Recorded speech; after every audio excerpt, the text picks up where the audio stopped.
और मौसम के अनुसार प्रबंधनों पर ही टिकी है आपकी खेती बाड़ी, इसलिए मौसम पूर्वानुमान और उस पर आधारित साप्ताहिक कृषि सलाह इस प्रकार। ग्रामीण कृषि मौसम सेवा, भारत मौसम विज्ञान विभाग, रेपसीड मस्टर्ड राष्ट्रीय अनुसंधान केंद्र, सेवर भरतपुर द्वारा भेजे गए मौसम पूर्वानुमान रिपोर्ट के आधार पर जिला भरतपुर और इससे लगे जिलों के किसान भाइयों को सलाह दी जाती है कि आगामी 2 दिनों के दौरान बादल छाए रहने की संभावना है, हल्की से मध्यम वर्षा होने की संभावना है। आगामी 2 दिनों के दौरान अधिकतम तापमान 35 से 36 डिग्री सेल्सियस और न्यूनतम तापमान 29 से 30 डिग्री सेल्सियस रहने की संभावना है। ऐसे में इन क्षेत्रों के किसान भाइयों को सलाह दी जाती है कि बाजरा, ज्वार, मक्का, मोठ और ग्वार आदि खरीफ फसलों की बुआई के लिए भूमि तैयार करें और बीज को उपचार के बाद बोना चाहिए। वर्षा जल संचयन के लिए खेत का तालाब या प्लास्टिक की पानी की टंकी का निर्माण करें। फलों के बगीचों में खोदे गए गड्ढों में खाद और उर्वरक का मिश्रण भरें और बारिश होने पर रोपण का कार्य करें। बाजरा की बुआई के लिए खेत तैयारी कर लें और बुआई के लिए 4 किलोग्राम प्रति हेक्टेयर की दर से बीज पर्याप्त है। बीज को 3 ग्राम थायरम प्रति किलोग्राम बीज की दर से उपचारित करने के बाद एजोटोबैक्टर कल्चर से उपचारित करके बुआई करें। 1 हेक्टेयर में बुआई के लिए 2 से 3 पैकेट कल्चर पर्याप्त है। कतार से कतार की दूरी 40 से 45 सेंटीमीटर रखें। तिल की बुआई के लिए उपयुक्त किस्मों में RT 351, RT 346 है। उड़द की उन्नत किस्मों में प्रताप उड़द 1, मुकुंदरा उड़द 2, पंत उड़द 31, पंत उड़द 19 और KU 96-3 बोएं। उड़द की फसल में खरपतवारों के नियंत्रण के लिए अंकुरण से पहले पेंडिमेथिलिन 30 EC दवा की 1 किलोग्राम सक्रिय संघटक प्रति हेक्टेयर की दर से छिड़काव करें। ब्लैक क्वार्टर यानी लंगड़ी बुखार और गलघोटू रोग से पशुओं को बचाने के लिए टीकाकरण करवाएं। पशुओं के संपूर्ण पोषण के लिए प्रतिदिन 40 से 50 ग्राम खनिज मिश्रण अवश्य दें।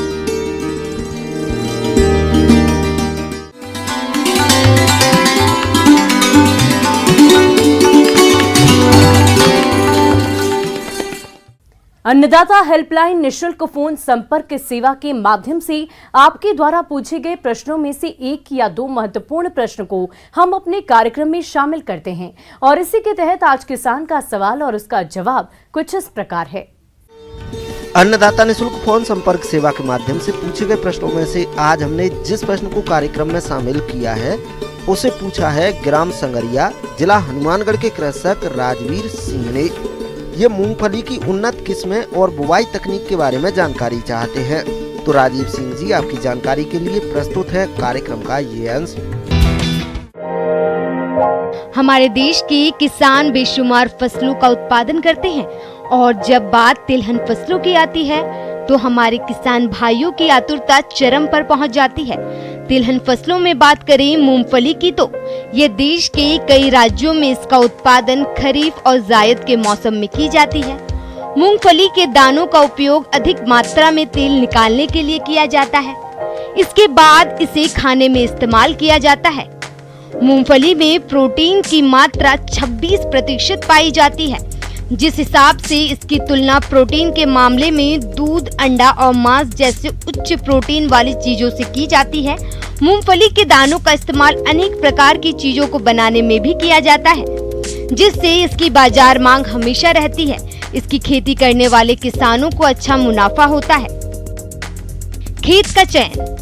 मूंगफली की अच्छी उपज के लिए हल्की पीली दोमट मिट्टी जहां जल निकास की उचित व्यवस्था हो और मृदा का pH मान 6 से 7 हो उपयुक्त मानी जाती है। मूंगफली की उन्नत किस्में TG 37A, GG 20, GG 7, Pratap मूंगफली 1, RG 510, राज मूंगफली 8। मूंगफली की विस्तारी किस्में RS 1, M 13, अर्थ विस्तारित मूंगफली की किस्में RG 425, राजदुर्गा, RG 382, गिरनार, RSB 87, मूंगफली की झुमका किस्में RG 141, GG 2, SB 11। मूंगफली की खेती में भुरभुरी मिट्टी की आवश्यकता होती है। इसके लिए खेत की सबसे पहले मिट्टी पलटने वाले हल से गहरी जुताई करते हैं।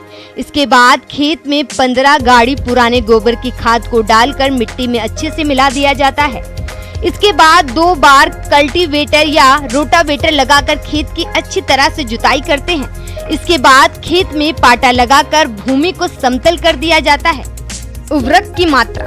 किसान भाइयों, मूंगफली की खेती से अच्छी पैदावार लेने के लिए मिट्टी की जांच करवाकर जरूरत के अनुसार संतुलित मात्रा में उर्वरकों का प्रयोग करना चाहिए। वैसे तिलहनी फसलों में नाइट्रोजन उर्वरक की आवश्यकता नहीं होती है। इसके बावजूद भी इसके बेहतर उत्पादन के लिए असिंचित दशा में यूरिया 25 किलो और फास्फोरस 187 किलो प्रति हेक्टेयर, सिंचित दशा में यूरिया 43 किलो और फास्फोरस 443 किलो, जिप्सम 250 किलोग्राम प्रति हेक्टेयर डालते हैं। मूंगफली की बीज दर। किसान भाइयों, मूंगफली के बीज के आकार, प्रकार, किस्मों पर निर्भर करता है। कम फैलने वाली झुमका किस्मों के लिए बीज की मात्रा 100 किलोग्राम प्रति हेक्टेयर और फैलने वाली विस्तारित किस्मों में 65 किलोग्राम और अर्ध विस्तारित किस्मों के लिए 80 किलोग्राम बीज की आवश्यकता होती है। बीज उपचार। किसान भाइयों, फसल को कीट बीमारियों से बचाने का सबसे सस्ता और अच्छा उपाय है बीज उपचार। इसके लिए सबसे पहले फफूंदीनाशक 2 ग्राम थिरम प्रति किलो बीज उपचारित करते हैं। इसके बाद कीटनाशक 5 मिलीलीटर प्रति किलो बीज की दर से उपचारित करते हैं और अंत में 200 ग्राम राइजोबियम कल्चर से 10 किलो बीज की दर से उपचारित करके छाया में सुखाकर बुआई करते हैं। मूंगफली की बुआई। बीजों की बुआई समतल भूमि में मशीन के द्वारा की जाती है।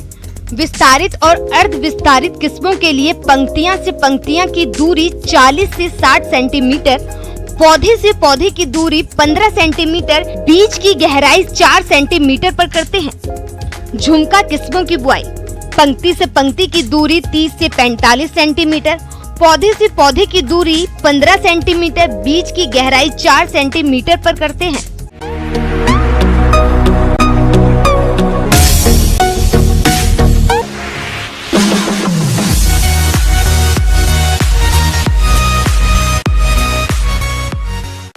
और आइए अब एक नजर डालते हैं राज्य की कुछ चुनी हुई मंडियों के प्रमुख फसलों के बाजार भाव पर।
किसान भाइयों, अन्नदाता आपकी सेवा के लिए संकल्परत है। कृषि संबंधित समस्या और सुझाव के लिए आप हमें इस पते पर संपर्क कर सकते हैं। प्रोड्यूसर अन्नदाता news 18 Rajasthan, Ramoji film city, Hyderabad 501512। साथ ही आप हमें ईमेल भी कर सकते हैं। हमारा ईमेल है p18annadatarajasthan nw18.com। इसके अतिरिक्त आप हमें निःशुल्क हेल्पलाइन नंबर 180088926163 पर सोमवार से लेकर शनिवार सुबह 10 बजे से शाम 4 बजे के बीच संपर्क कर सकते हैं। किसान भाइयों, अब समय हो रहा है आपसे विदा लेने का, तो हमारी अन्नदाता टीम को दीजिए इजाजत। कल फिर आपसे मुलाकात होगी कृषि संबंधित कुछ और महत्वपूर्ण जानकारियों के साथ। नमस्कार।